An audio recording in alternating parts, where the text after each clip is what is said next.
In this segment, what we want to do is to just go through the steps of the Reach Forgiveness model. So the Reach Forgiveness model is one model to help people forgive. There are many models that can be used, and if you'll remember back to the first segment, it's all about time. It's all about getting people to think seriously about forgiving a particular person. This Reach Forgiveness model is a model that's been developed over a number of years, probably about 30 years now. It's got over 30 randomized controlled trials supporting its effectiveness. And so it's been used by many, many people. We know that this is effective, but we also know from the meta-analysis other ways are effective. You may have a different way that you like to use. If you want to find out more about this, you can go to my website. I gave the web address in one of the earlier talks, of worthington-forgiveness.com. But there are workbooks, there are ways to lead groups on forgiveness, there's explanations of the 5 steps in a very quick way. So lots of resources at that website.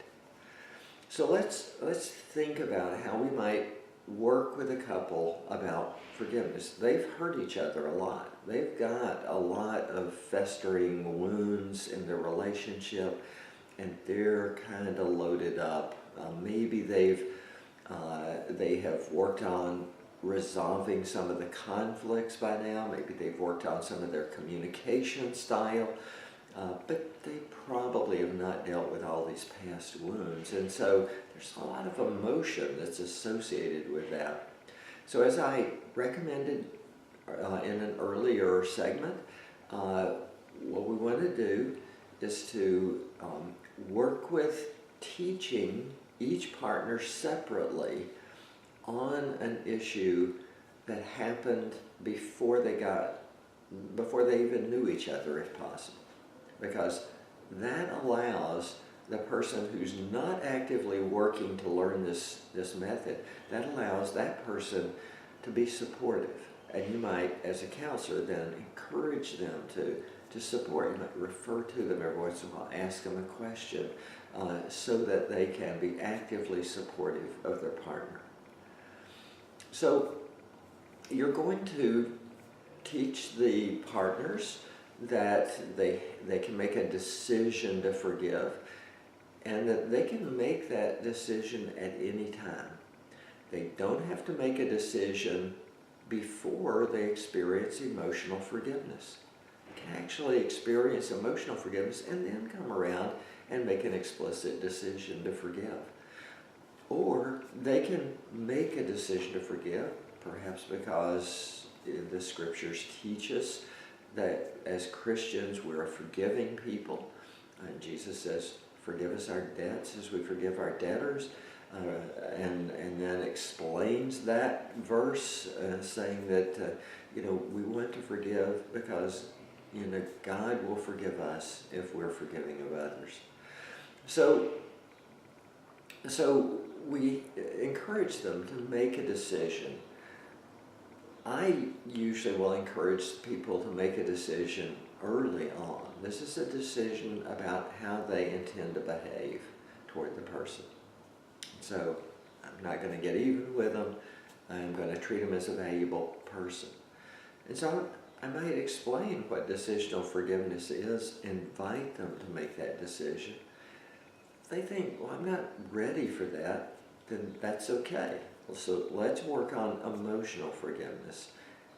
And after you've maybe experienced some emotional forgiveness, we'll come back and revisit that decision about whether you want to make a decision.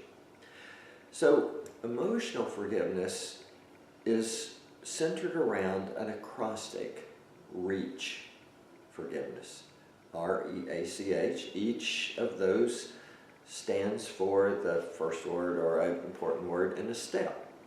So R is recall the hurt.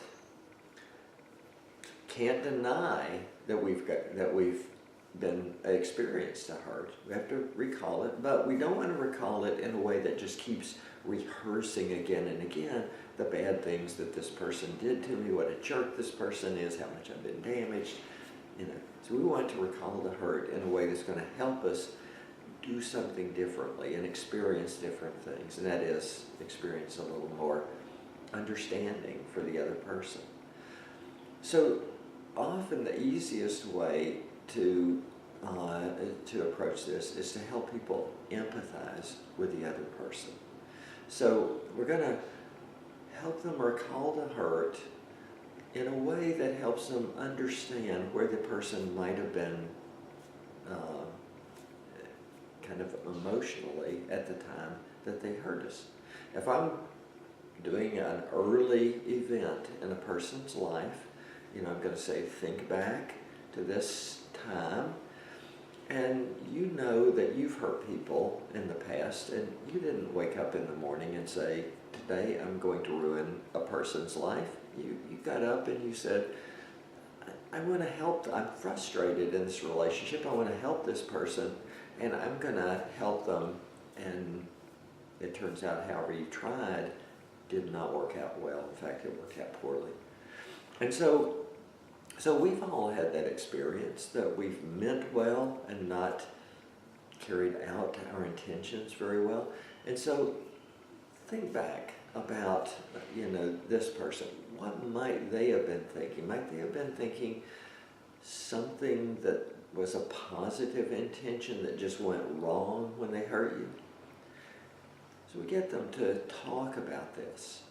And if the partner knew that person, you know, we might get suggestions from the partner. We want to keep involved where both partners are active as much as possible. And so then, you know, we've gotten them to a place where they can, you know, maybe recall the hurt without just totally getting upset about this. And now it's time to help them build a little more empathy, build a little more understanding or compassion toward that person who hurt them. One way to do that, there are many ways, but one way to do that is to use an empty chair exercise. So usually most counselors are familiar with empty chair exercises, where the person who's working sits in a chair and pretends that the partner or the one who hurt them is in the empty chair. They talk to the person about their feelings and what happened. And then when they kind of run down, they get up and get in the other person's chair, the person who hurt them way back, and then they talk from that person's standpoint. So this is empathy. This is like sitting in the other person's chair, telling the other person's experience. And so after they've done that, they get back in their own chair and they respond back, and they have a conversation with this person. Imagine a person sitting in the conversation, and that helps them to understand more what this person might have been going through. So this changes their emotional experience. At some point then, after they have a sense of empathy for the person, or maybe if they can't quite get a sense of empathy, they at least feel sorry for the person and try to, you know, be compassionate toward the person or loving toward the person.